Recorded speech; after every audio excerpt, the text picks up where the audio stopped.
O aumento que já nasceu morto. E o Ministério do Planejamento e Orçamento confirmou hoje que o salário mínimo será reajustado para R$ 1.621 em 2026.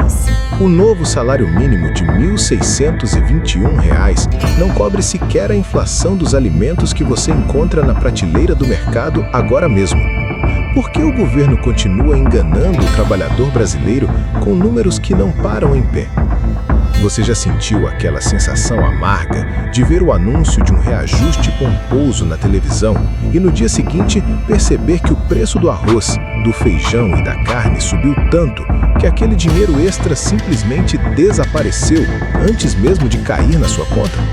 Estamos vivendo uma verdadeira ilusão de ótica econômica, onde Brasília comemora índices de crescimento enquanto seu prato fica cada vez mais vazio e a sua mesa mais escassa. Será que os nossos governantes vivem na mesma realidade que você? Ou eles estão ocupados demais fazendo malabarismos com as contas públicas para garantir o próprio conforto e o inchaço da máquina estatal? Hoje nós vamos abrir a caixa preta desse novo valor e mostrar a verdade nua e crua que a grande mídia muitas vezes ignora. Como é possível sobreviver em um país onde o custo de vida galopa, enquanto a sua dignidade é tratada como um mero detalhe técnico ou um simples ajuste fiscal? Fique comigo, porque o que eu vou te revelar agora vai mudar completamente a forma como você enxerga essas supostas vitórias do Estado brasileiro. Segundo o governo, a atualização corresponde a um crescimento de mais de 43 bilhões de reais nas despesas obrigatórias no ano que vem. A farsa dos números começa quando olhamos para o contra-cheque e vemos um valor maior. Mas ao chegarmos na fila do caixa, percebemos que a sacola está mais leve. O governo federal vende a ideia de que o novo salário mínimo de R$ 1.621 é uma vitória histórica, um ganho real que vai transformar a vida do brasileiro. Mas basta 5 minutos de conversa em qualquer supermercado para entender que essa narrativa não sobrevive ao teste da realidade. O reajuste de pouco mais de 6% anunciado com pompas e circunstâncias em Brasília ignora um fato cruel. A inflação que o trabalhador sente na pele não é a mesma inflação maquiada das planilhas oficiais. Enquanto o governo se vangloria de ter dado um aumento de R$ 103, os itens básicos que compõem o prato feito do brasileiro, como o arroz, o feijão e a carne, seguem uma trajetória de preços que simplesmente devora qualquer acréscimo antes mesmo de ele ser depositado. O que adianta ter mais notas na carteira se o poder de compra dessas notas está derretendo? É uma matemática perversa, onde o Estado finge que dá, mas o mercado, sufocado por impostos e incertezas, é obrigado a tirar. Você já parou para pensar por que, mesmo com esses supostos aumentos, a sensação é de que o dinheiro está encolhendo mês após mês? A resposta é simples e dolorosa. O cálculo usado para o reajuste, que mistura o IPCA com o PIB de anos anteriores, é uma fórmula feita por técnicos que ganham 20 ou 30 vezes o que você ganha. Para eles, uma subida de 5% no preço da carne é apenas um ponto em um gráfico, mas para quem vive com o mínimo é a diferença entre ter ou não ter proteína na mesa da família. Estamos diante de uma estratégia política de ilusionismo, onde o governo utiliza médias gerais para esconder picos absurdos em setores essenciais.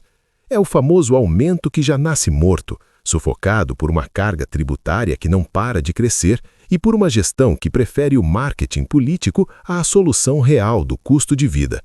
Como podemos aceitar que um pai de família seja obrigado a escolher entre pagar a conta de luz, que também não para de subir, ou comprar o básico para a subsistência dos seus filhos? A verdade que eles tentam esconder é que esse valor de R$ 1.621 é uma barreira de contenção para as contas do próprio governo, e não uma ferramenta de dignidade para o povo. Eles limitam o seu ganho para não quebrar a previdência que eles mesmos geriram mal por décadas. É justo que o trabalhador brasileiro seja o eterno ajuste fiscal de uma máquina pública inchada e ineficiente? Essa é a grande ilusão que precisamos combater. A ideia de que o Estado é o seu salvador, quando na verdade ele é o principal responsável por corroer o seu esforço diário através de uma inflação silenciosa e destruidora que atinge justamente os mais humildes. O grande truque de mágica que o governo tenta aplicar em você agora se chama IPCA, o índice oficial que eles usam para dizer que a inflação está sob controle. Mas vamos falar a verdade que ninguém em Brasília tem coragem de dizer. O IPCA é uma média que mistura o preço da passagem de avião e do iPhone com o preço do seu quilo de feijão. Para quem ganha um salário mínimo de R$ 1.621, a inflação que importa não é a média das planilhas, mas sim a inflação que bate na porta da cozinha. Enquanto os burocratas celebram variações de 4% ou 5% no índice geral, o grupo de alimentos e bebidas muitas vezes dispara o dobro ou triplo disso em períodos críticos, anulando qualquer chance de o trabalhador respirar. Se você gasta quase 100% do que ganha apenas para manter a luz acesa, o teto sobre a cabeça e a comida no prato, uma alta nos alimentos básicos significa, na prática, um corte salarial violento. Os dados não mentem e mostram que em muitas capitais brasileiras, o valor da cesta básica compromete mais de 55% do salário mínimo líquido, ou seja, aquele valor que sobra depois que o governo já abocanhou a parte dele para o INSS. Imagine o desespero de um cidadão que trabalha 44 horas por semana para chegar ao final do mês e perceber que metade do seu esforço foi embora apenas para garantir o básico do básico da subsistência. E para dar o peso real a esse abismo, precisamos olhar para os números do próprio DIEESE, o departamento que calcula o salário mínimo necessário. Enquanto o governo federal te entrega R$ 1.621 e espera que você seja grato, o cálculo técnico indica que o valor ideal para sustentar uma família de 4 pessoas com um mínimo de dignidade deveria ser superior a R$ 7.000. Você ouviu bem. O que o Estado brasileiro oferece hoje é apenas uma pequena fração, cerca de 1/4 do que o próprio brasileiro realmente precisa para viver com decência.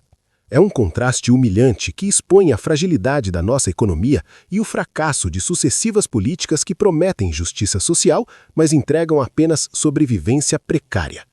Como podemos falar em progresso se o trabalhador médio precisa fazer malabarismos impossíveis para não cair na linha da miséria absoluta?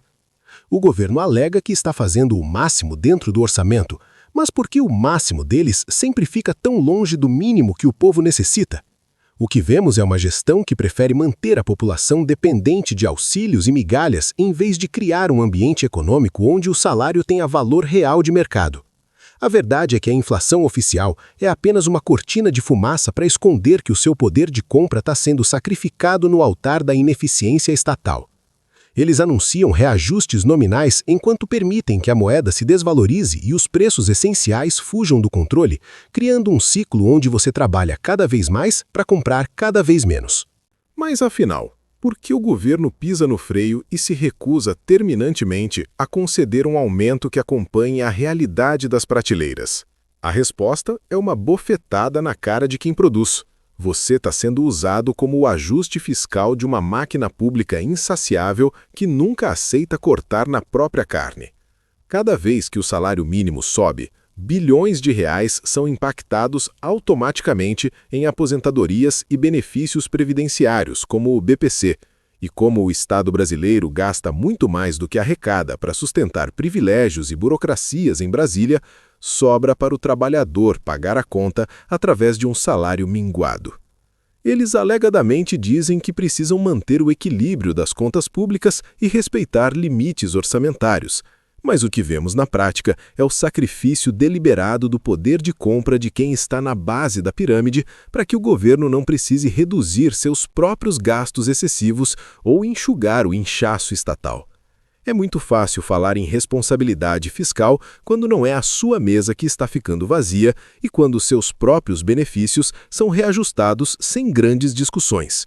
No final das contas, se fizermos um cálculo rápido e honesto, descontando apenas o custo médio de um aluguel simples e as tarifas de luz e água que sofrem reajustes constantes, o que sobra desses R$ 1.621 para alimentar e vestir uma família é uma quantia irrisória, quase um insulto ao cidadão de bem.